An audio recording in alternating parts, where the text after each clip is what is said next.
감사합니다. 지금 한밭제일교회에서 바이블 챌린지를 한다고 들었습니다.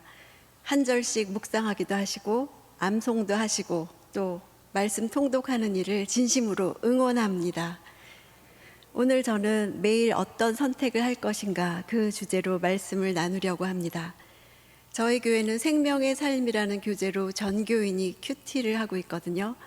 큐티가 뭔지는 아시죠? 매일 조금씩 성경 구절을 읽고 묵상하고 또 저희도 기록하고 그리고 나누는 그룹까지 있는 그런 큐티를 하고 있습니다.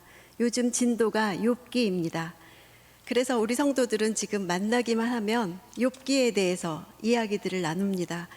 밑도 끝도 없이 갑자기 오늘 엘리바스가 이런 말을 했잖아. 그러면 그냥 다 알아듣고 대화가 거기서부터 시작됩니다. 이것이 말씀 묵상하는 성도들의 유익이고 능력이죠. 진도가 같기 때문에 그 본문 안에서 어떤 얘기를 해도 통하고 또 그 본문에서 무엇을 느꼈다고 해도 그 앞에 설명을 다 하지 않아도 다 말을 알아들을 수 있는 것이 같은 본문을 묵상하는 성도들의 능력인 것 같습니다. 여러분도 지금 그렇게 바이블 챌린지를 통해서 같은 구절을 묵상하시고 또 통독하시고 기록하시기 때문에 그렇게 대화가 통하는, 성경으로 대화가 통하는 일이 얼마나 즐거운지 깨닫게 되실 것입니다. 그래서 저도 지금 저를 쿡 찌르면 욥기만 나옵니다. 욥기는 여러분이 지금 특별히 읽지 않아도 너무나 유명한 성경 이야기이기 때문에 제가 욥기에 대해서 이야기를 해도 다 알아들으실 줄 믿습니다. 욥기가 42장까지 있는데 앞에 1, 2장과 마지막 42장에서 설명은 다 끝나죠. 그 중간은 욥 친구들과 욥의 기나긴 변론 장면이 나오지 않습니까?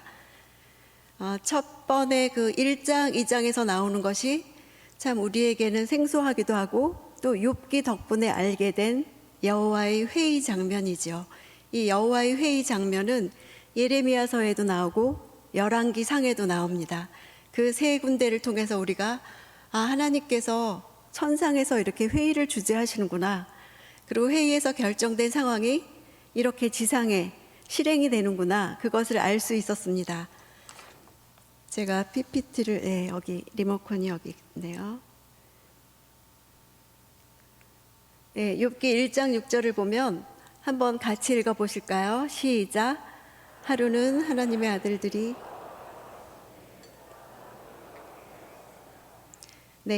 하나님의 아들들도 있고 또 사탄도 있고 이것이 여호와의 회의 장면을 묘사한 장면이죠.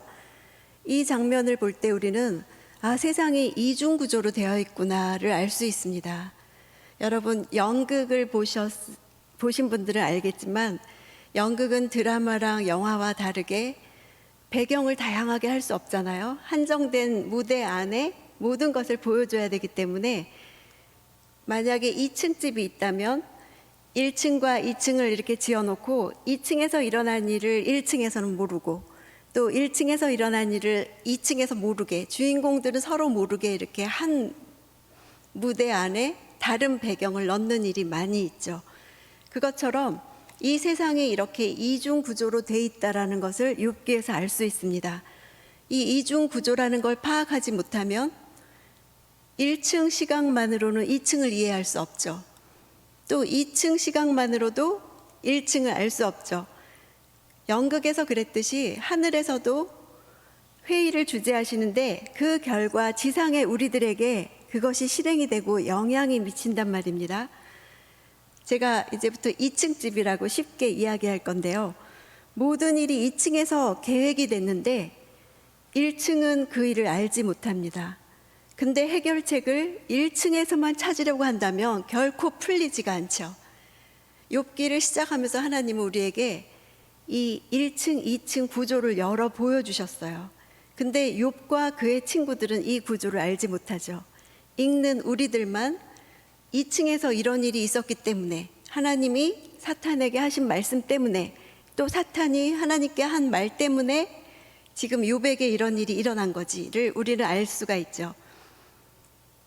여러분이 이제 말씀을 묵상하시고 또 암송하시고 통독하시고 하는 이 모든 일이 2층 집에서 일어난 일들을 알려주는 그런 내용들입니다. 욥이 그 사실을 알지 못하니까 굉장히 어려웠죠. 나한테 왜 이런 일이 일어난 것인지 이해를 못하죠. 거의 끝에 갈 때까지도 이해를 못하죠. 욥만 이해를 못한 것이 아니라 욥의 친구들도 이해를 하지 못했습니다.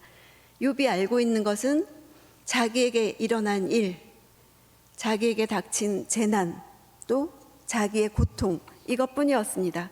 근데 우리는 알고 있죠. 왜 이런 일이 일어났는지. 그것은 욥이 잘못해서도 아니고 욥이 죄가 있어서도 아니고, 그래서 친구들의 말이 다 틀렸다는 것을 우리는 알고 있죠. 욥기를 보면 욥기 처음부터 끝까지 욥은 혼자 있었던 적이 한 번도 없습니다. 하나님과 계속 같이 있었습니다. 다만 2층 집에 있는 하나님이 욥 눈에 보이지 않았던 것이죠. 무대가 달랐기 때문에 1층에서만은 하나님이 보이질 않았던 것입니다. 천상의 장면은 1장, 2장에서 2번이 반복이 됩니다. 사탄이 처음에는 한 번만 친 것이 아니었죠. 처음에는 욥의 자녀와 재산들을 쳤습니다. 그리고 두 번째 나타났을 때는 욥의 몸을 쳤죠. 그래서 그 구조를 보면은 9가지 요소가 서로 완벽한 평행 대꾸를 이루고 있습니다. 그 다음 장면으로 안 넘어가네요. 욥기가 얼마나 치밀하게 구성되고 정교하게 이루어진 책인지가 그 다음에 나와 있습니다. 네, 앞으로도 넘겨주세요. 제가 말씀드리면 여러분한테 이 장면이 잘 안 보이겠네요. 다시 앞에 이것을 보시면 9가지, 그것만 중요합니다. 9가지가 있는데 처음에 나타났을 때랑 두 번째 나타났을 때가 완전히 똑같다는 것입니다. 굉장히 치밀하고 정교하게 일어난 일이라는 거죠. 욥에게 일어난 일이. 그런데 욥에게 일어난 일만 이렇게 정교하고 치밀하게 구성된 일일까요? 우리에게 일어난 일도 이렇게 하나님이 치밀하게 구성하시고 작정하시고 계획하시고 목적하신 바가 있어서 우리에게 일어나는 일입니다. 그러니까 2층에서는 이렇게 한 가지 사건도 9가지나 플롯을 짤 정도로 정교하게 계획하신 다음에 1층 집에 내놓는 것입니다. 근데 그것을 알지 못하면 이것은 우연히 일어난 일이거나 갑자기 일어난 일이거나 아무 이유 없이 일어난 일이거나 내가 그냥 당한 것 같고 이렇게 생각이 드는 것이죠. 이것을 욥기를 읽다 보면 욥이 2층 집을 알지 못하는 것이 정말 안타깝습니다. 욥에게 말해주고 싶어요. 죄가 있어서 그런 것이 아니라고. 또 친구들에게도 말해주고 싶어요. 욥이 잘못해서 일어난 일이 아니라고. 2층 집에서 일어난 일을 1층에 사는 욥과 친구들에게 말해주고 싶은 것처럼 이 땅에서 우리에게 일어난 일도 똑같습니다. 2층에서 계획하신 바가 없으면 결코 1층에 있는 이 지상에 있는 우리에게 아무 일도 일어나지 않습니다. 사탄이 계획한 일조차도 하나님이 허락하셔야 일어나는 일입니다. 그런데 우리는 욥에게 일어난 일은 잘 보이죠. 왜냐하면 1, 2장을 통해서 하나님이 이렇게 정교하게 똑같은 장면을 한 번 시험을 했는데 똑같은 일이 다음번에 이렇게 일어난 일이라는 것을 우리는 아는데 욥은 모르듯이 우리에게 일어난 일도 우리는 모릅니다. 이런 과정을 통해서 나한테까지 온 일인지를. 우리가 어떻게 하늘의 영역 또 2층 집이 있다는 것을 어떻게 알 수 있을까요? 욥기 1, 2장을 통해서 하나님이 우리에게 알려주셨듯이 말씀을 통해서 우리가 알 수 있습니다. 말씀을 읽다 보면 하나님이 열어서 하늘에 이런 천상회의가 있다, 그것을 알려주시듯이 열어서 보여주시는 것들이 있습니다. 그 말씀을 가지고 기도할 때 또 개인적으로 열어주시는 것이 있습니다.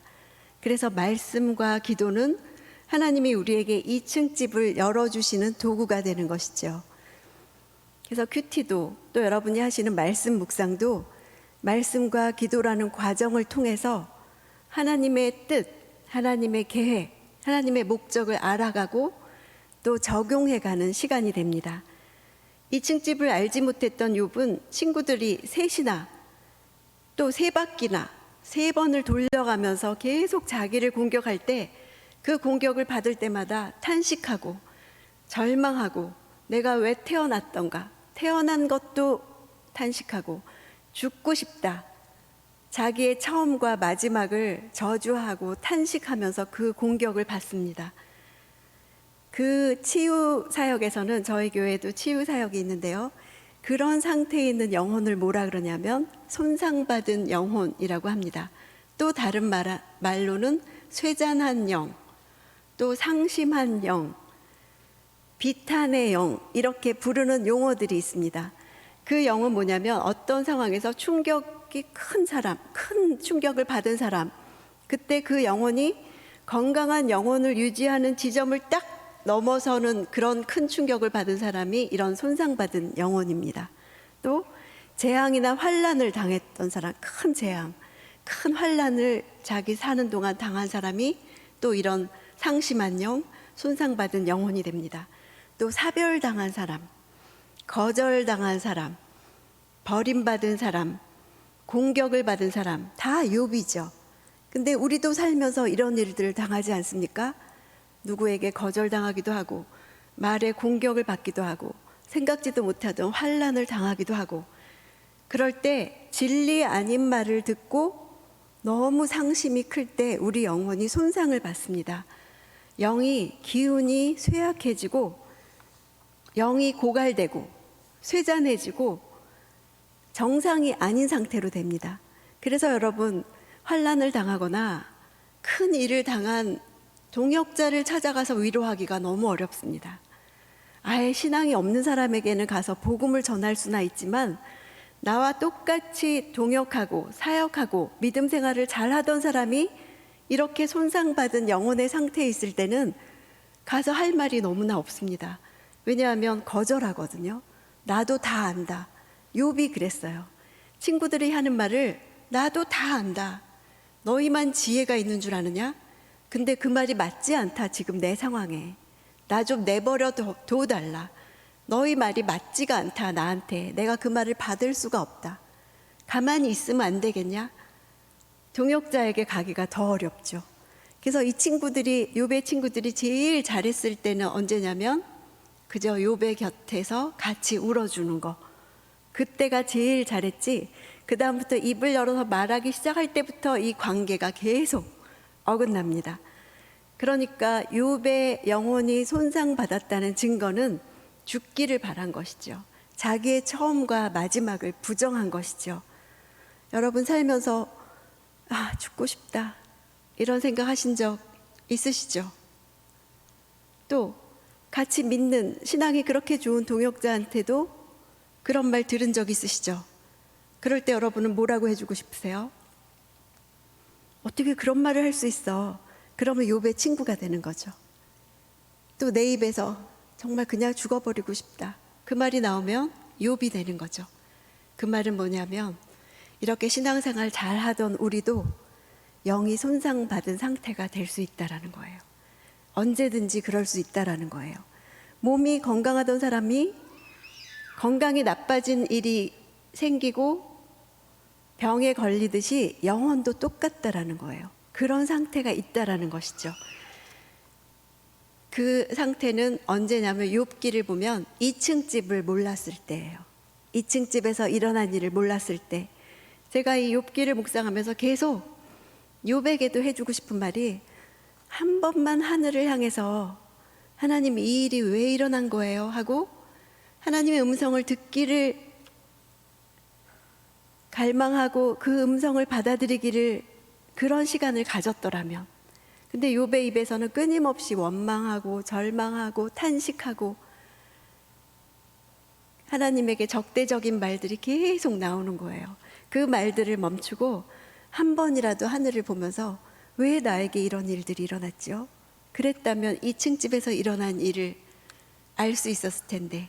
또 욥의 친구들이 그렇게 신실한 자기 친구 욥에게 일어난 일을 보고 욥의 말을 그대로 고지고대로 듣고 막 교정해 주려고 한 것이 아니라, 욥이 지금 상심한 영이구나, 손상받았구나, 지금 안 좋은 상태구나 하고 한 번이라도 하늘을 향해서 하나님, 저 신실한 욥에게, 순전한 욥에게 어떻게 이런 일이 일어났지요? 라고 물었다면 달라졌을 텐데, 이런 생각을 했습니다. 우리도 살면서 이렇게 2층 집에 대해서 생각하지 않을 때가 너무나 많습니다. 그렇지만 욥기를 묵상하면서 지금 저희 성도들 입에서 나오는 말은 이 2층 집을 생각해야 되겠구나. 내가 영원히 손상받을 때에도, 또 내 동역자가, 내 자녀가, 내 가족이 영이 손상받을 때에도 2층 집을 생각해야 되겠구나. 그것이 저희가 느끼는 공통점입니다. 이 사람들의 영이 손상받은 상태인 것을 인정해 줘야 되겠구나. 그것을 느끼고 있습니다. 병에 걸린 사람은 치유가 필요하죠. 병원에 가서 만약 팔이 부러졌거나 다리가 부러졌거나 또는 이 내장에 병이 생겼다고 하면 사람들은 그 사람이 일상에 매일 하던 일을 멈추고 병원에 들어가서 치료받는 기간을 기다려줍니다. 그 사람이 건강해질 때까지 지금 저 사람에게 바라던 모든 것을 멈추고 기다려줘요. 근데 영이 손상받은 사람을 우리 성도들은, 또 우리 신앙인들은 기다려주지 않습니다. 그런 일은 있을 수 없다라고 생각해요. 어떻게 입으로 범죄할 수 있고, 어떻게 마음으로 죽기를 바랄 수 있고, 어떻게 하나님께 항의할 수 있나, 이렇게 생각을 해요. 근데 누구에게나 그런 상태가 몇 번씩은 찾아옵니다. 그럴 때 어떻게 살아야 하는가? 손상받은 영혼도 치유가 필요합니다. 몸이 고장난 사람도 치유가 필요하듯이 영이 손상받을 때도 치유가 필요합니다. 근데 그 치유는 무엇으로 이루어져야 되는가? 이 영의 치유란 뭐냐면 성령의 역사를 맡고 있는 요소를 제거해 줘야 되는 거예요.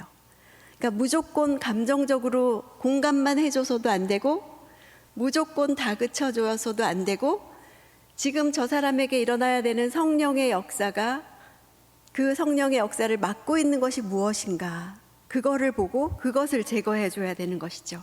왜냐하면 그 손상받은 영혼, 그 사람 안에도 성령이 계속 거하시기 때문이죠.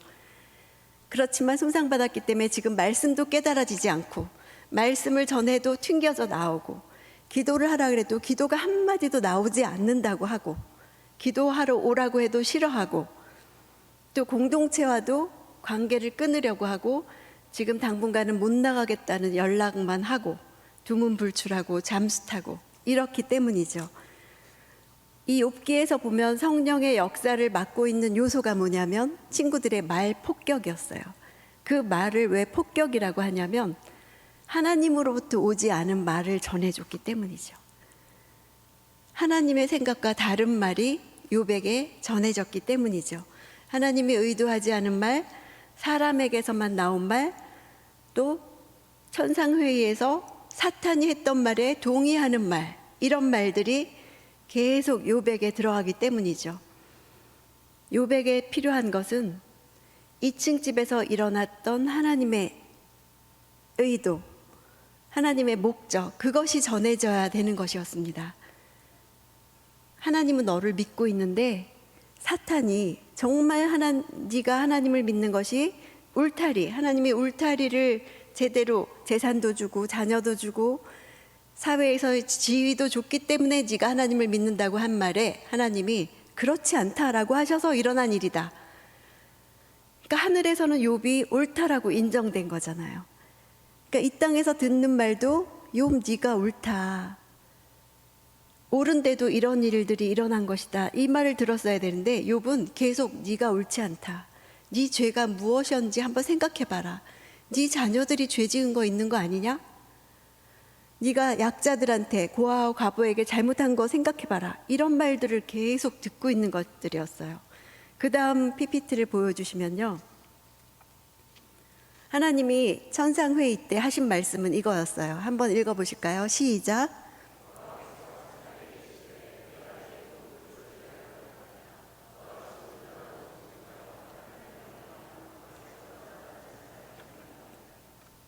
네, 하나님이 욥에 대해서 하신 이 말씀이 욥의 정체성이죠. 사탄이 하는 말이나 친구들이 하는 말이 욥의 정체성이 아니죠. 우리에게도 마찬가지예요. 하나님이 나에 대해서 하신 말씀이 이 땅에 이루어지는 거예요. 근데 그것을 알지 못하는 사람들은 하나님이 나에 대해서 하신 말씀과 반대되는 말을 해요. 그러니까 손상받은 영혼이 치유가 이루어지려면 하나님으로부터 들은 말을 들어야 되는 거예요. 말 폭격에서 치유가 일어나려면 하나님으로부터 오지 않은 말을 듣는 것이 아니라 하나님으로부터 오는 말을 들어야 되는 거죠. 진리를 들어야지 손상받은 영혼이 치유가 일어나는 거예요. 그 다음 걸 보여주시면요. 진리 아닌 말들에 대해서 치유받는 방법이 3가지가 있습니다. 첫째는 예배 중에 나와야 돼요. 예배 중에 나오면 제일 먼저 일어나는 일이 찬양이죠. 찬양의 가사들이 뭡니까? 하나님이 나에 대해서 사랑을 고백하시는 말씀이나 내가 하나님을 향해서 사랑을 고백하는 말이 찬양에서 제일 많이 나오는 말이죠. 이게 진리입니다. 하나님이 나를 사랑한다라고 하는 거. 여러분 많은 예언을 또 들으신 분도 있으실 텐데 예언을 들으면 사람들이 제일 감격하는 말이 있고 또 예언 중에 가장 많이 나오는 말이 있어요. 그게 뭐냐면 하나님이 당신을 사랑하십니다. 또는 사랑하는 딸아, 이 말만 듣고도 사람들이 흑 하고 울어요. 그렇게 쉬운 말인데도 손상받은 영혼들이 하나님이 나를 사랑하신다는 걸 들을 때 그 말에 치유가 일어나요. 저는 이제 여성 사역을 섬기고 있기 때문에 저희 여성 사역에서는 수요 오전 예배를 드립니다. 거기는 거의 여성들이 오죠. 밤 예배에 오지 못하는 가족들이 있고 또 안 믿는 가족들이 있을 때도 수요 예배에 참석하지 못하는 여성들을 위해서 오전에 예배를 드립니다. 거기서 앞에 이렇게 찬양을 인도하던 자매가 있었어요. 근데 둘째를 낳고 산후 우울증에 빠진 거예요. 첫째를 낳고도 산후 우울증에 빠졌다가 1년 만에 회복이 됐대요. 근데 둘째를 낳고도 똑같이 집 밖을 한 발자국도 못 나가는 거예요. 거의 공황 상태에 빠져가지고. 그리고 이 2애를 내가 키울 자신이 하나도 없어진 거예요. 그냥 죽고만 싶다고 하는 거예요. 애 2을 낳아놓고. 근데 그 자매를 설득해서 수요 예배에 한 번만 나와봐라. 한 번만 나오자. 그래서 겨우겨우 한 발자국도 못 나간다는 자매. 또 그 아침이 되니까 목사님 나 오늘 도저히 못 나가겠어요 이러는 거예요. 그래서 당장 택시 타고 와라. 내가 교회 앞에 기다리고 있겠다. 이렇게 해가지고 겨우겨우 나오게 했어요. 그래서 정말 이렇게 부축해가지고 걸음도 잘 못 걷고 얼굴도 완전히 다른 자매가 됐어요. 얼굴도 부어가지고 아기를 낳은 지 지금 3개월이 넘었는데도 계속 그런 상태로 집에 있었던 거죠.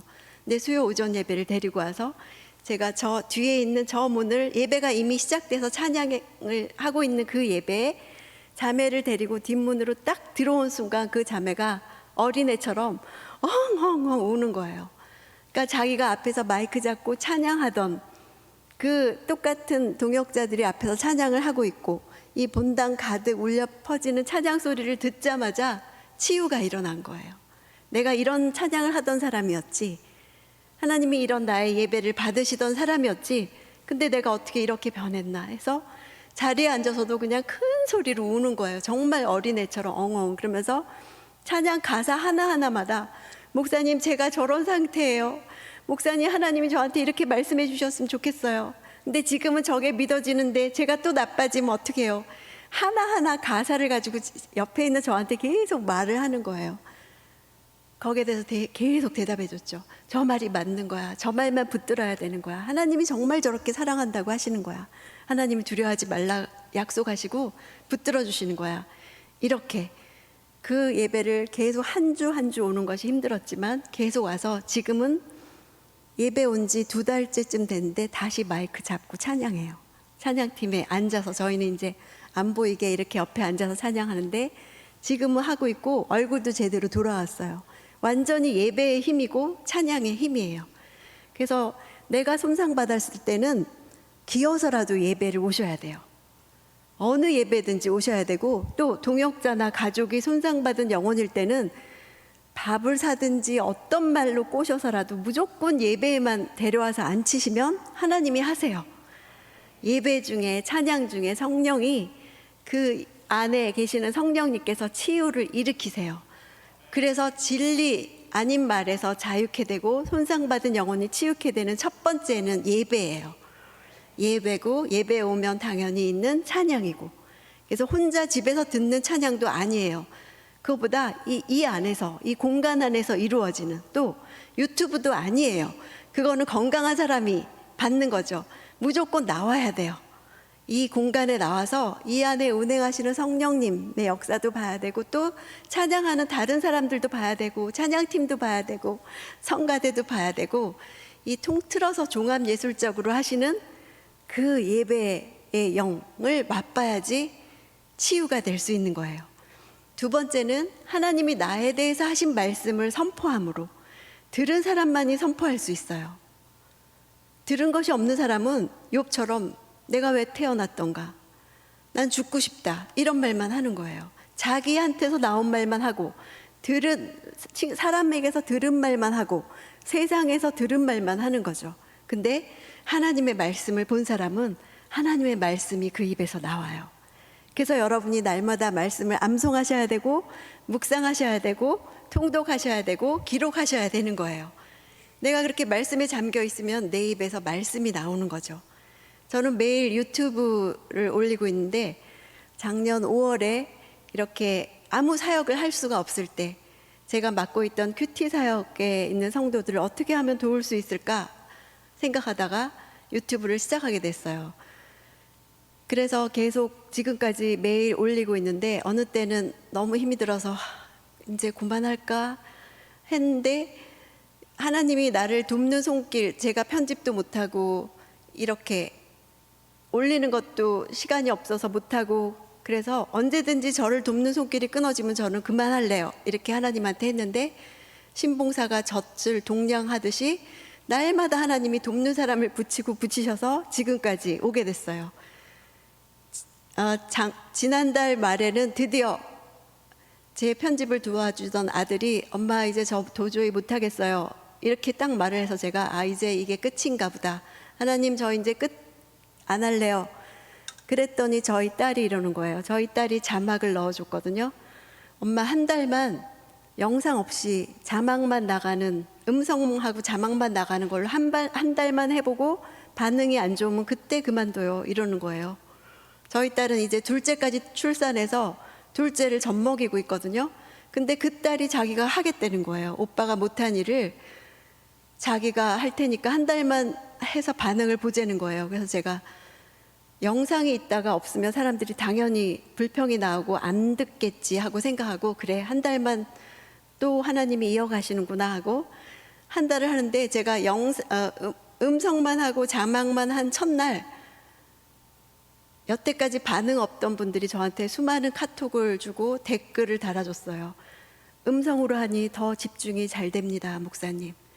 그래서 제가 이게 머선 일이고 여태까지 영상 올린 게 뭐냐 1년이 넘게 그 영상 올리려면 제가 머리도 만져야 되고 옷도 제대로 입어야 되고, 처음에는 저희 아들이 찍어주고 남편이 찍어주다가 나중에는 제가 조그만 방에다가 아예 차려놓고 저 혼자 찍고 이랬거든요. 근데 음성으로 하니까 머리를 산발하고 해도 되고 잠옷을 입고 해도 되고 너무 편한 거예요. 그래서 사람들이 좋아하든 말든 한 달만 하고 반응 없으면 나는 그만둔다, 근데 영상으로는 돌아가지 않으리라, 이렇게 하고 했는데 사람들이 더 집중이 잘 된다는 거예요. 그래서 지금 그냥 계속 하고 있어요. 언제까지 할지. 근데 제가 날마다 이렇게 말씀을 묵상하고 올리고, 그러니까 제 안에 항상 오늘은 욥기 몇 장 이게 있고 무슨 구절에서 어떤 말씀이 나왔었지, 제 안에 항상 이게 본문이 있잖아요. 이것이 저한테 너무너무 유익인 거예요. 그러니까 언제 갑자기 설교를 맡겨도 그냥 지금 묵상하고 있는 말씀 속에서 말씀을 전하면 되고, 그래서 제가 유튜브 한 다음에 설교한 일이 있었을 때 사람들이 제 목소리가 훨씬 또렷해지고 훨씬 능수능란해졌다라고 말을 해주더라고요. 그러니까 저에게 너무너무 유익이 많은 거죠. 그러니까 말씀하고 계속 같이 가면서 제 안에 가득 찬 것이 말씀이기 때문에 제 입에서 나오는 것이 말씀에 근거한 말. 그러니까 제가 분별하기가 쉬워지는 거예요. 이건 하나님으로부터 온 말을 지금 하는 거다, 아니면 제가 말을 하면서도 이건 하나님으로부터 오지 않은 내 생각을 지금 말하고 있는 거다, 제가 분별이 되는 거예요. 또 말을 들을 때에도 하나님으로부터 온 말이다, 이것은 하나님이 하시는 말씀이 아니다, 이렇게 분별이 되는 거예요. 이렇게 하나님이 나에 대해서 하신 말씀을 들어야 그 말씀을 선포하고, 그렇지 않은 말을 누가 할 때 그 말을 거절할 수가 있는 거예요. 그건 하나님이 나에 대해서 하시는 생각이 아니다 라고 거절할 수 있는 거죠. 세 번째는 그 말씀을 가지고 성령 안에서 기도할 때 치유가 일어나요. 성령 안에서 기도할 때, 영으로 기도할 때. 그래서 저는 우리 성도분들께 기도가 안 된다라고 하시는 분들, 특별히 손상받은 영혼은 기도가 더 안 되죠. 그럴 땐 무조건 방언으로 시작하라고 해요. 방언으로, 뜻을 알던 모르던 무조건 방언으로 시작해라. 그러다 보면 성령께서 마음을 인도하시고, 내가 지금 내 육체는 알지 못하는 내 영의 상태가 어떤지 이 방언을 통해서 성령이 알려주신다. 그렇게, 그러니까 영 가운데 혼자 절대 기도하지 말고 성령님과 함께 기도할 때 이 영의 치유가 이루어지는 거죠. 그래서 여러분, 날마다 정한 시간을 두고 말씀을 묵상하고 그 말씀을 기반으로 기도하고, 이 일이 얼마나 중요한지 모릅니다. 이런 것을 계속하는 사람은 어떤 환난을 당해도, 아까 손상된 영혼이 되는 여러 가지 요소들이 있었죠. 환난을 당하거나 사별을 당하거나 거절을 당하거나 말 공격을 당했거나 이럴 때라도 이것을 지킨 사람은 중심을 지킬 수가 있는 거예요. 흔들리지 않는 거죠. 우리는 항상 하나님 뜻대로 살고 싶다 이런 말을 참 많이 하죠. 근데 여러분, 내 삶에 대한, 나에 대한 하나님의 뜻 알고 계세요? 하나님 뜻대로 살고 싶어요 라고 기도도 하고 말도 하지만 정말 나를 향한 하나님의 뜻 알고 계시나요? 올해를 향한 하나님의 뜻 알고 계시나요? 또 내 자녀에 대한 하나님의 뜻 알고 계시나요? 세상의 뜻만 알고 계시나요? 아니면 학교의 뜻만 알고 있고 성적의 뜻만 알고 있나요? 또 우리는 이런 말도 해요. 하나님의 뜻을 모르겠다. 또 어떻게 해야 될지 모를 때는 이렇게 말도 해요. 하나님 뜻대로 되겠지. 그냥 포기하는 말을 하나님 뜻대로 되겠지 이렇게 말도 해요. 근데 하나님의 뜻은 성경에 나와 있습니다. 하나님의 뜻은 누구도 안 가르쳐주고 성경에 나와 있습니다.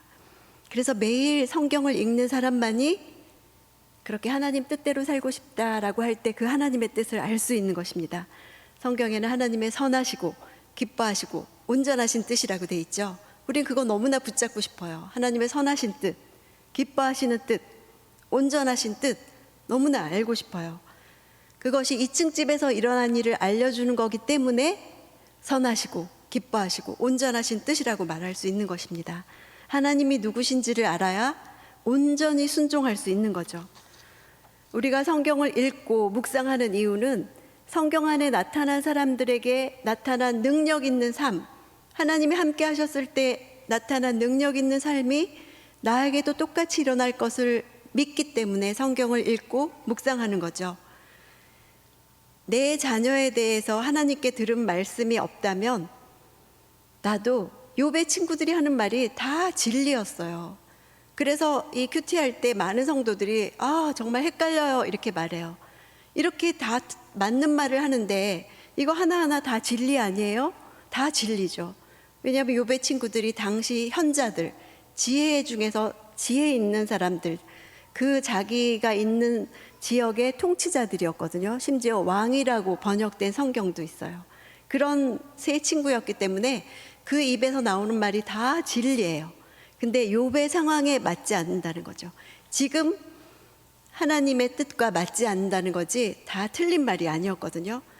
우리도 그렇게 말하고 살고 있죠. 내가 자녀들에게 하는 말이 틀린 말은 하나도 없죠. 왜냐하면 자녀 잘 되라고 하는 말이기 때문에. 그런데 지금 자녀에게 품은 하나님의 뜻과 다를 때는 많아요. 나는 맞는 말을 하고 있는 것 같지만 지금 이 자녀에게 향하신 하나님의 뜻과 다른 말을 할 때가 많다라는 거죠. 그래서 상처를 주고 절망하게 하고 낙심하게 하는 때가 많다라는 거죠. 성경을 묵상하다 보면 이스라엘의 이야기이죠.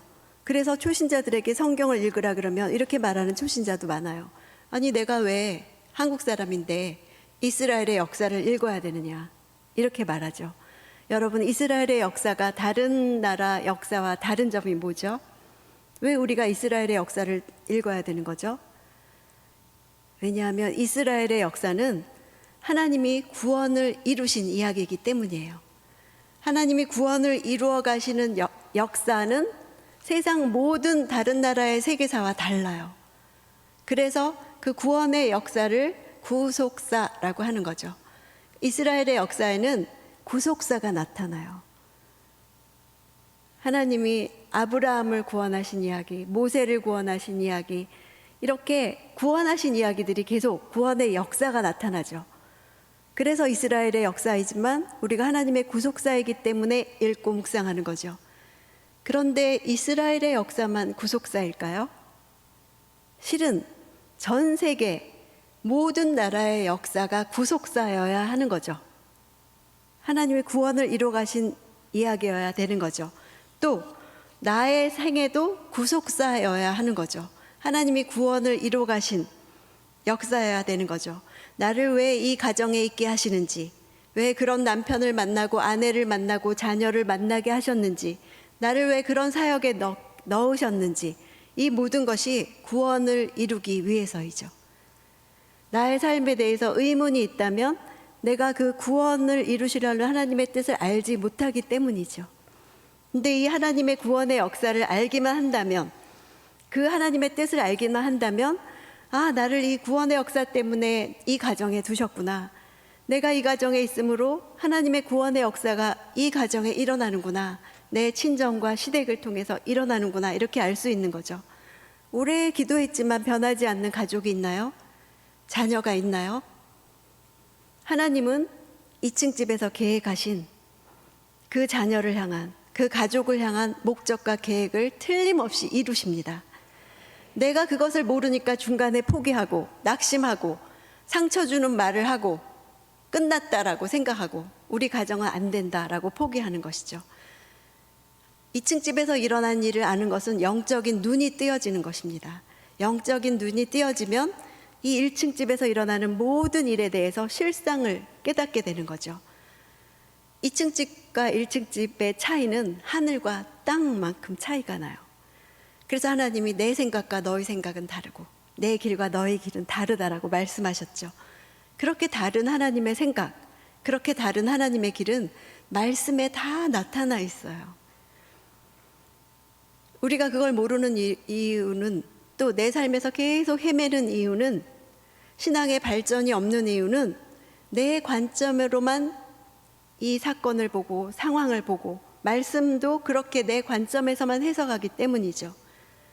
하나님이 구원의 역사, 구속사를 위해 주시는 환경과 상황과 사건을 이해하지 못하기 때문에 이 모든 일이 이해가 안 되는 것 뿐이죠. 아, 정말 이해가 안 돼요. 이런 말 신앙인들한테 많이 들어보셨죠? 아, 나한테 왜 이런 일이 일어나는지 알지 못하겠어요. 이렇게 저랑 큐티를 계속 오랜 세월 나누고 있는 자매가 있는데, 그 집사님의 친정은 아무도 안 믿어요. 그래서 그 집사님의 제1 기도 제목은 친정의 구원화죠.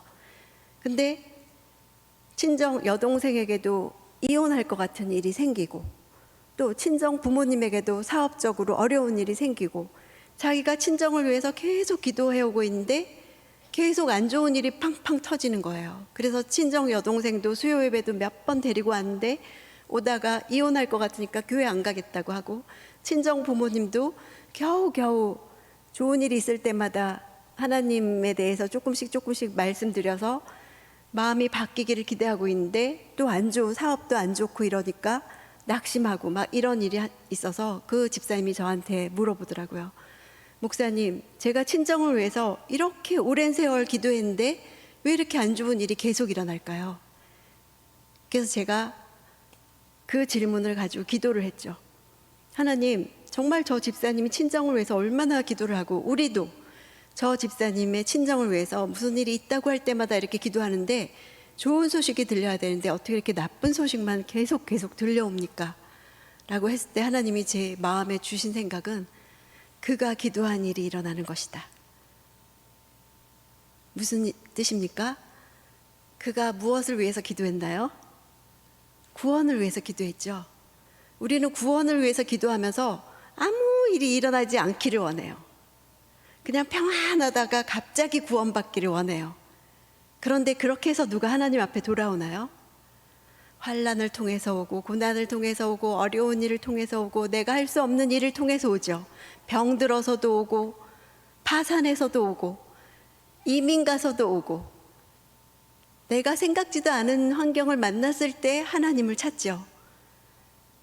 그러니까 친정 여동생에게 일어나는 일, 부모님에게 일어나는 일이 하나님은 지금 구속사를 이뤄가고 있는 중이신데, 그냥 1층에서의 일로만 해석을 하면 왜 내가 기도하는데 이렇게 좋은 일이 안 일어나고 나쁜 일만 일어날까?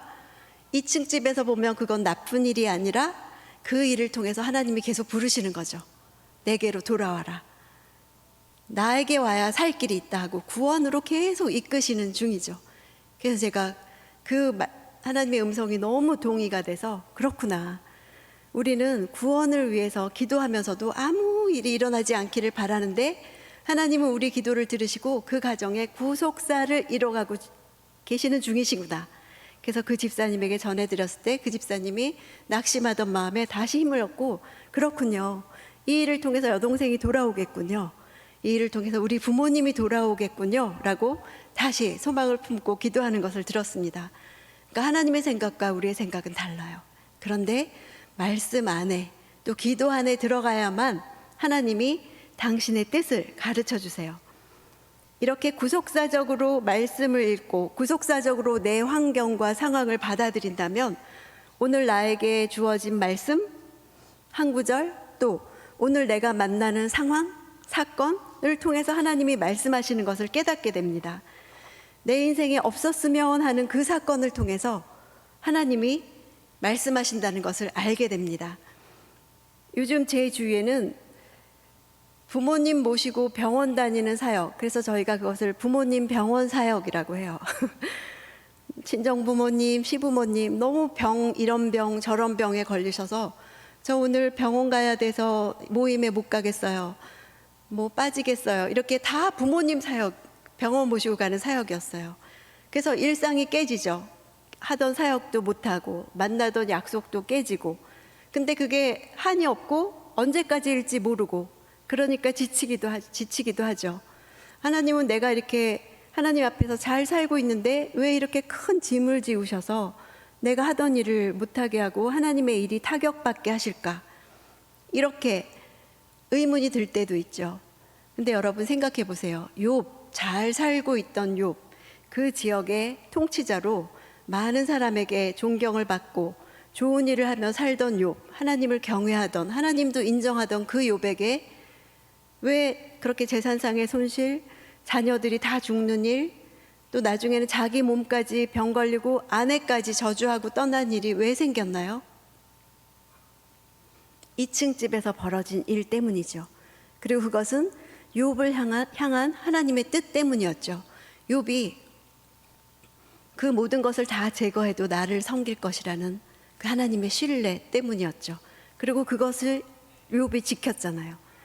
결국은 하나님이 이기시고 사탄이 지게 된 그런 사건이었잖아요. 하나님께 승리를 안겨드리고 영광을 안겨드린 그런 사건이었잖아요.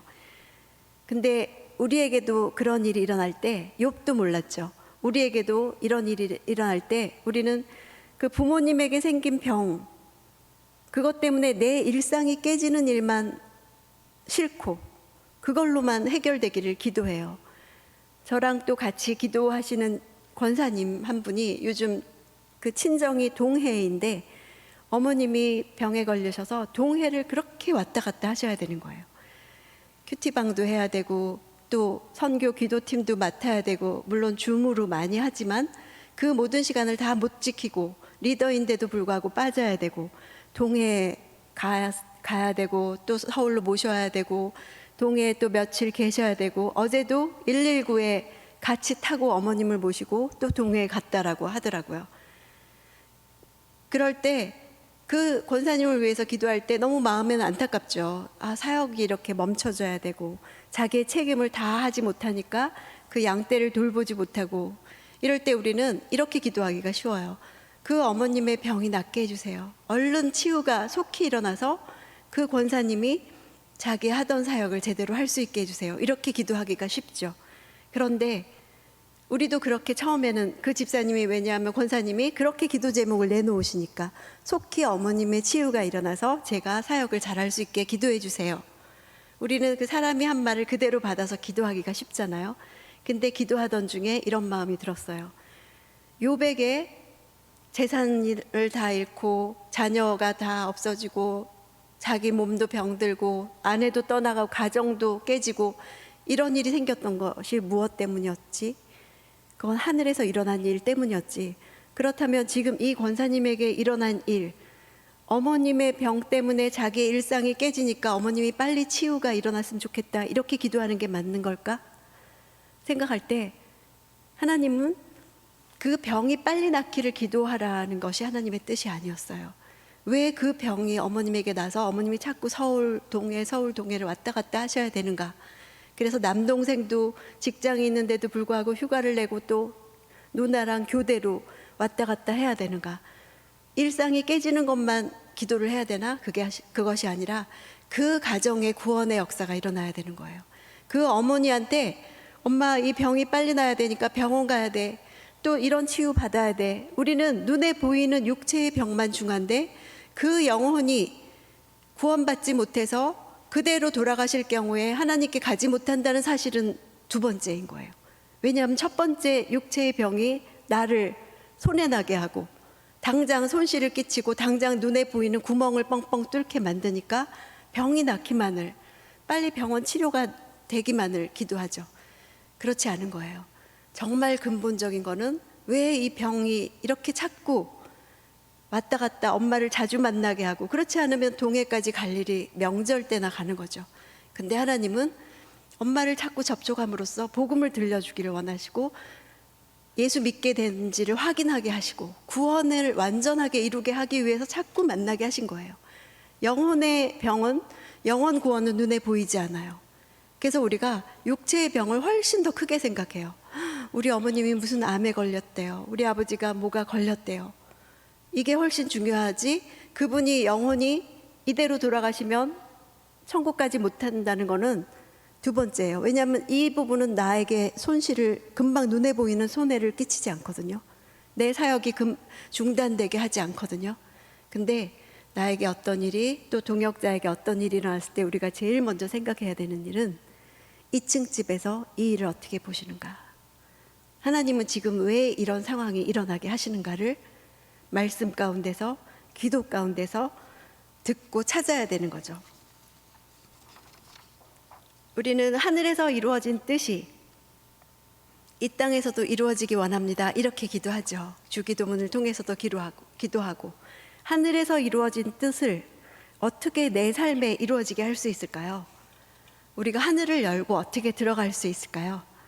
하나님께서는, 예수님께서는 우리에게 있는 천국을 열고 들어갈 수 있는 권세를 주셨어요. 천국 열쇠를 주셨죠. 누구에게 주셨죠? 베드로를 통해서 교회에게 주셨죠. 이 천국 열쇠를 주신 마태복음 16장에 천국 열쇠를 주신 이 배경의 그 앞부분이 무슨 얘기를 하다가 천국 열쇠를 주셨죠? 혹시 생각나시나요? 네, 아시는 분들 계시죠? 사람들이 나를 누구라고 하더냐. 그리고 그것을 들으시더니 너희들은 나를 누구라고 하냐고. 그럴 때 베드로가 대답을 옳게 했고 예수님이 그 대답이 하늘에서 아버지께서 알게 하신 거라고. 그리고 그 고백 위에, 그것이 오늘 주제 말씀이죠. 오늘 주제 말씀 마태복음 16장 19절 말씀이죠. 우리 마태복음 16장 19절 말씀 띄워주시면 함께 읽겠습니다. 시작.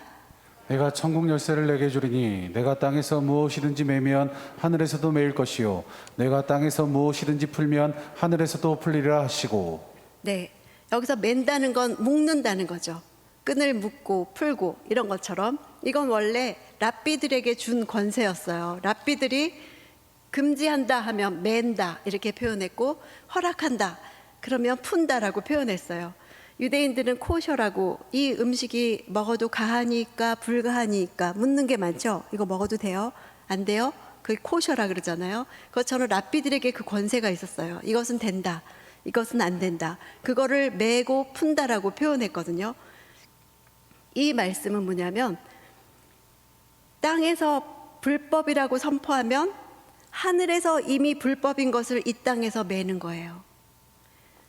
또 땅에서 합법이라고 선포하면 내가 땅에서 먼저 푸는 것이 아니라 하늘에서 이미 합법이라고 한 걸 내가 땅에서 푸는 거예요.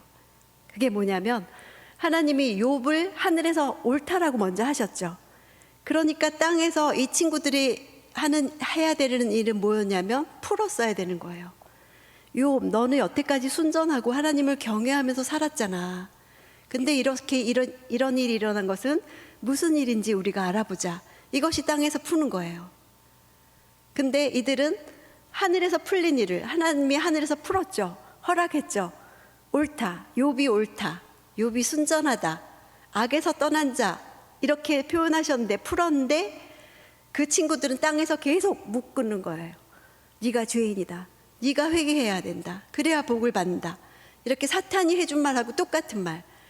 네가 하나님과 관계가 잘 되면 너에게 복을 줄 거야. 사탄이 그랬죠. 이 복을 다 없애면 하나님과의 관계 없어질 거예요.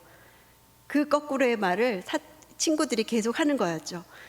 그래서 우리가 이 말씀을 보면서 우리가 들어야 되는 건 뭐냐면 하늘에서 옳다라고 인정된 게 무엇인가를 알아야 되는 거예요.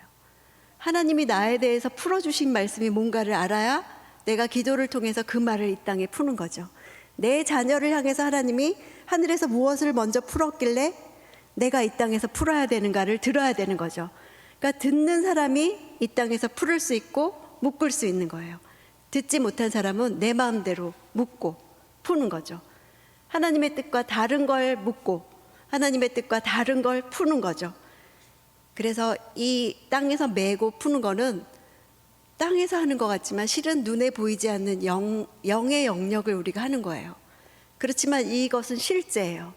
영의 영역을 모르는 사람이 들을 때는 허무맹랑한 소리죠. 지금 성적이 이런데 무슨 대학을 가고 제가 무슨 그런 비전을 이룬다는 거야. 땅에 있는 일만 볼 때는 얘는 그렇게 하지 못한다라고 말하는 거죠. 근데 하늘에서 뭐라고 했는가? 하늘에서 얘를 향해 어떤 비전을 가지고 계시고 그거를 들은 사람은 그 비전을 성적에 상관없이 풀어놓는 거죠. 너는 하나님이 이렇게 된다고 계속 약속해 주시네. 이런 말씀을 주시네. 이런 말씀을 주시네. 하고 애에게 하늘에서 푼 일을 계속 선포할 수 있는 거죠.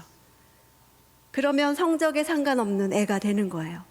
하늘에서 들은 말, 하늘에서 풀린 말이 그 애의 삶에 계속 풀리는 거죠. 그 일을 우리가 할 수 있는 거죠.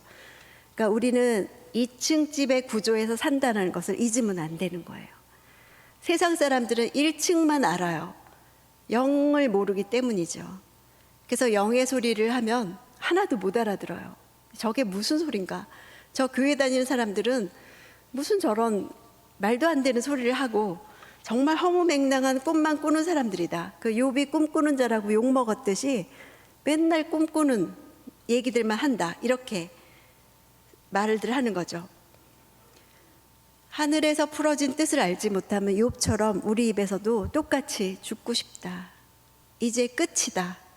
나는 이해할 수가 없다. 이런 말만 나올 수밖에 없어요. 절망, 낙심, 포기, 무너짐, 소망 상실. 이런 사람은 하나님보다도 내 문제가 훨씬 크다라고 믿는 사람이죠. 2층 집의 구조를 아는 사람은 2층 집에서 일어난 일을 지금 이 지상에서 선포할 수 있어요. 선포. 여러분 기도할 때도 선포 기도하세요. 이런 말 많이 들어보셨죠? 선포가 뭐냐면 원래 선포라는 뜻은 왕의 명령을 전달하는 전령이 하는 말을 선포라고 했어요. 전령은 왕이 백성들에게 가서 나의 이 왕의 말을 전해라. 전해라가 선포예요. 그래서 전령이 나가서 성 밖으로 나가서 백성들을 모아놓고 내가 지금부터 왕의 명령을 전할 것이니까 잘 들으시오. 이게 선포예요. 그러니까 선포는 왕에게 하는 건가요? 백성에게 하는 건가요? 네, 그래서 우리가 헷갈리는 게 선포기도 하라 그러면 하나님을 향해서 선포기도 해요. 왕에게 선포하는 것이 선포가 아니죠. 백성에게 선포하는 거예요. 그래서 선포기도 할 때는 그 호칭을 제대로 해야 돼요. 하나님 하고 시작하는 것이 선포가 아니라 백성에게. 우리가 대한민국을 위해서 기도했다면 대한민국아 들어라, 이게 선포기도예요. 하나님께서 대한민국을 정부를 수립하셨을 때 세우셨던 기독교 정신을 회복할지어다, 이것이 대한민국을 향한 선포기도예요. 대한민국 국회의원들은 처음 정부 수립할 때 무엇으로 국회를 시작했는지 알고 처음 국회로 돌아갈지어다, 이것이 선포기도예요. 그러니까 그 대상이 백성이죠. 왕의 명령을 선포하는 거죠. 전령은 선포만 하면 돼요. 왜냐하면 왕의 명령은 왕이 이루시니까요. 왕의 명령은 이루어질 거니까요. 그래서 내가 할 수 있으면 선포하고 할 수 없으면 선포 안 하는 게 아니에요. 전령은 그냥 선포만 하면 되는 거예요. 대한민국 국회가 내 말을 듣고 처음 정부 수립할 때 국회로 돌아가든지 말든지는 내 능력과 상관없이 하늘 아버지의 뜻이 그렇다라고, 대한민국을 향한 뜻이 그렇다라고 말해주는 것이 전령의 선포인 거죠. 그래서 여러분이 앞으로 선포기도 하실 때는 이 말을 들을 대상이 누군가, 내 자녀라면 내 자녀의 이름을 부르면서 그 영을 향해서 왕의 뜻을 알려주는 거죠. 누구누구야, 너는 하나님께서 이렇게 말씀을 주셨으니 이 말씀대로 될지어다. 이것이 선포기도인 거죠. 그 말씀은 하나님이 이루세요. 말씀하신 분이 이루세요. 우리가 누가 말했느냐에 따라서 그 말이 이루어질 거다. 맨날 약속을 지키지 않는 사람이 말하면 듣고도 우리는 저 사람 또 약속 깰 거야 이러죠. 근데 항상 신실하게 지킨 사람이 말을 하면 그 말이 이루어질 줄로 믿죠. 제가 오늘 이 저녁에 여기 나타날 줄 어떻게 알았겠어요? 믿으신 거죠. 몇 날 며칠 몇 시에 오세요 했을 때 온다라고 했기 때문에 믿었으니까 오늘 강사가 누굽니다 이렇게 광고도 하셨죠. 그러니까 누가 말했느냐에 따라서 전령은 그냥 선포만 하면 되는 거예요. 그래서 여러분 선포기도 많이 하시기 바랍니다. 그것이 전령의 할 일이에요. 우리는 왕이 아니기 때문에 내가 무언가를 만들어낼 수는 없어요. 근데 전할 수는 있어요. 그래서 내가 들은 말씀 선포할 수 있고, 내가 기도 중에 들은 하나님의 뜻 선포할 수 있어요. 그래서 선포한 기도가 얼마나 이루어졌는가 보는 게 너무 재밌고, 그것을 서로 나누는 게 너무 재밌고, 그래서 우리 큐티한 성도들은 우리 교회에서도 보면 부동산 얘기하지 않아요. 건강 얘기하지 않아요. 어디에 뭐가 싸다는 얘기하지 않아요. 요즘은 욥 얘기해요. 엘리바스 얘기하고 빌닷 얘기하고 소발 얘기해요. 너무 유식하죠? 대화가 고상해요. 근데 그것을 이 영의 세계를 모르는 사람이 들으면 정말 허무맹랑하죠. 몇천 년 전에 있었던 얘기를 저렇게 하고 있는 거야. 그리고 그것이 지금 이루어질 거라고 생각하는 거야. 이렇게. 여러분, 내 입에서 나오는 말은 어떤 말입니까? 요즘 나는 어떤 말을 자주 합니까? 어제 또는 예배 오시기 전에 내 자녀에게 했던 말은 어떤 말입니까? 고난을 당할 때 내 입에서 어떤 말이 나옵니까? 어떤 말을 하는가도 선택이에요. 나의 말을 바꾸는 것은 기도로 이루어져요. 말씀을 묵상한 거에서 그치지 않고 그걸 가지고 가서 기도할 때 야곱이 씨름한 것처럼 나는 이렇게 살 수 없는 사람이지만 하나님 나를 바꾸어 주십시오. 나를 바꾸사 이렇게 하나님 말씀대로 살게 해 주십시오 라고 씨름하는 것이 기도에서 이루어져요. 말씀 묵상한 다음에 기도하는 것도 선택이에요. 말씀 묵상하고 그냥 딱 덮을 수 있고 암송하고 그냥 끝낼 수 있고, 그렇지만 그 암송한 말씀 붙들고 통독한 말씀 묵상한 말씀 붙들고 기도로 들어가는 것도 선택이에요. 다음 말씀 신명기 30장 19절을 보여주시면요. 신명기 30장 19절 함께 읽겠습니다. 시작. 내가 생명과 사망과 복과 저주를 내 앞에 두었은즉 너와 내 자손이 살기 위하여 생명을 택하고. 아멘. 이거 선택이라는 거죠. 내가 생명을 선택할 것인가 사망을 선택할 것인가, 내가 사는 말을 선택할 것인가 죽는 말을 선택할 것인가, 내가 자녀를 향해 복을 선택할 것인가 저주의 말을 선택할 것인가. 날마다 선택이에요. 그래서 나와 내 자손이 살기 위해서는 우리가 생명을 택해야 되고 복을 택해야 되는 거예요. 항상 우리 앞에 두 갈래 길이 있어요. 매일 선택해야 돼요. 순간마다 선택해야 돼요. 그래서 우리가 말씀을 선택하고 말씀을 선포하는 일을 선택하고 기도로 씨름하는 일을 선택할 때 우리 안에서 이루어지는 일이 그 다음 말씀입니다. 이사야서 40장 4절 함께 읽겠습니다. 시작. 골짜기마다 도두어지며 산마다 언덕마다 낮아지며 고르지 아니한 곳이 평탄하게 되며 험한 곳이 평지가 될 것이요. 아멘. 골짜기마다 깊이 패인 상처받고 손상받고 쇠잔하고 상심한 영이라도 도두어진대요.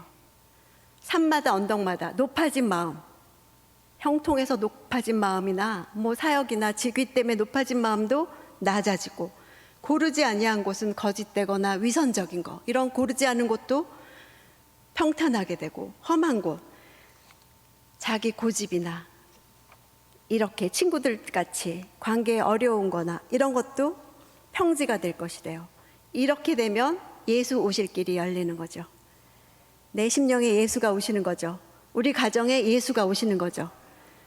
그 길, 닦은 길, 내가 기도로 닦은 길을 통해서 예수가 오시는 거죠. 그래서 부모님이 병이 걸리고 사업이 어렵고 이런 일이 있더라도 그 길로 예수가 오시는 거죠. 왜냐하면 내가 길을 닦았거든요. 골짜기마다 도뚫은 길, 산마다 언덕마다 낮추는 길, 고르지 않는 곳을 평탄하게 하는 길, 험한 곳을 평지가 되게 하는 길을 기도 중에 닦았거든요. 그래서 예수가 오시는 거죠. 그렇게 길을 닦지 않았으면 못 오시는 거죠. 골짜기 못 오시고, 산 막혀서 못 오시고, 고르지 아니한 곳, 험한 곳, 닦게 하시는 거죠. 내가 먼저 닦는 거예요.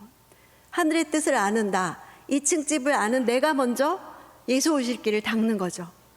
그것이 말씀 묵상으로 이루어지고 기도로 이루어지는 거죠. 예수가 오시는 목적은 구원이죠. 그래서 구원이 일어나는 거예요. 나의 온전한 구원, 우리 가정의 온전한 구원, 친정 시대, 내 주위에 직장 동료들의 구원, 내가 기도하는 사람들의 구원이 일어나는 거죠. 예수가 오시기 때문에. 그래서 우리 주위에서 일어나는 헝클어지고 복잡해진 일들의 목적이 구원이라는 것. 욥이 얼마나 헝클어지고 엉망이 됐어요. 근데 그 목적이 구원이라는 거죠. 우리 삶은 엉망인 채 그 자리에 있는 것이 아니라 구원을 향해서 계속 가는 거예요. 그것이 산이 낮아지는 길이고 골짜기가 도두어지는 길인 거죠. 그래서 말씀이 들어온다 안 들어온다, 내가 기도가 된다 안 된다, 그런 문제가 아니라 하나님과의 관계를 생각해 봐야 되고, 2층 집을 올려다 보시면서 하나님, 이 일은 어떤 뜻이 있기 때문에 지금 일어나는 일입니까? 내가 알 수 있게 해주세요 라고 기도하셔야 되는 거예요. 여러분, 이렇게 교회가 바이블 챌린지를 모두 할 때 잘 따라가시는 분들도 있지만, 복잡해, 이렇게 하라는 게 많아, 이렇게 따라가고 싶지 않은 마음이 드는 분들도 계실 거예요. 그럴 때는 그거를 인정하세요. 하나님, 나는 온 교회가 이렇게 말씀, 바이블 챌린지라는 것을 해서 다 같이 성경 읽고 묵상하고 통독하고 암송하고 기록하고 이 일을 하는데 그런 갈망조차 들지 않는 죄인입니다. 그것부터 기도하세요. 그게 길을 닦는 거예요. 하나님, 의인은 여호와의 율법을 즐거워한다고 했는데 나는 하나도 즐겁지 않습니다. 내가 의인으로서의 마음 태도를 가질 수 있게 해주세요. 그것이 예수가 오시는 길을 닦는 거죠. 주의 말씀이 꿀보다 더 달다고 하는데 나는 그런 맛을 보지 못했습니다. 나는 마음이 변덕스럽고 고집스럽습니다. 둔하고 완고합니다. 어둡습니다. 그래서 하나님 앞에 나아가도 말씀도 이해도 못하고 기도도 깊어지지 않습니다. 이런 것을 그것부터 고백해야 되는 거지, 예수 오실 길을 닦는 거죠. 여러분, 이 세상은 2층 집 구조라는 것을 꼭 기억합시다. 그래서 상황이나 육신의 환경에 따라 흔들릴 것이 아니라 오직 하나님의 뜻, 2층 집에서 계획하신 뜻, 또 하늘에서 맨 뜻, 푼 뜻, 그것을 이 땅에 선포하는 천국 열쇠를 가진 자로 삽시다. 그래서 하나님의 관점을 선택하시고 생명을 선택하시고 복을 선택하시고 내 입에서 나오는 말이 살리는 말이 되기를 선택하시고 매일 하나님의 말씀을 선택하시는 그런 하나님의 사람으로 살아가시기를 축복합니다. 기도하시겠습니다. 기도하실 때, 하나님, 정말 저는 그런 것을 선택하고 싶습니다. 제 영을 열어주시고 제 마음을 열어주시고 제 이 산처럼 높아진 마음, 또 골짜기처럼 패인 마음, 고르지 못한 이런 마음을 평탄케 해주셔서 예수가 이 길로 오실 수 있게 해주세요. 지금 내가 만나는 환경도 구속사 때문인 것을 믿습니다 라고 날마다 하나님을 향하여 사는 길을 선택하는 자 되게 해달라고 이 시간에 주여 3번 외치고 함께 기도하겠습니다. 주여, 주여,